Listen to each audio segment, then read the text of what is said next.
เป็นไรคือตาแมวบ่เฮ้ยต๊อกอ๋อสนามซื้อมาเพื่อนไฟไหม้เลยควายไหมเฮ้ยโอ้เก็บภาพเบิ่งนะคนควางแห่เก่งมันละเตะซะบ่อย่าคือมันพวกวินมอเตอร์ไซค์เนาะนุ่งเสื้อนี่นะไปอยู่ปลาซอยไปอยู่ขี่รถเมล์เขาควักเอานะไปส่งในยันอยู่นี่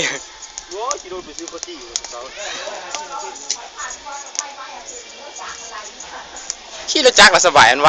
มันไม่ได้เครื่องหลายขี่รถ3 ล้อโอ้หลากหลายเสียงมันสุกอีกครั้งเลยวันนี้ดีดังไฟทาอยู่กันโหมเบาๆนะแม่โอ้ยเป็นตาก็ได้เลยยังไงขนมอยู่คือโพสเนี่ยหน้าดำหมดเลยมุ่นพูดได้ไงบ้างควานไม่เลยมุ่นเฮ้ยกูยันมันเกาะเต่านี่หลงน้ำเปิดกองนาทีไปยังมีควางอยู่บางเลยได้ปลาเอาหรอพี่สุกเนี่ยบังปลาบอลไหนความใหญ่มาค่ะโตหันถึงโตขึ้นเลยเอาเลยบ่นี่เอาไม่ซะเอาเดี๋ยวโอ้ยเลี้ยวแหละสับฝ่ามือเนี่ยลงไปอ่ะพี่การเขามีควางมุ่นมันได้หมดเดี๋ยวนั้นมุ่นมันมีทุกเลย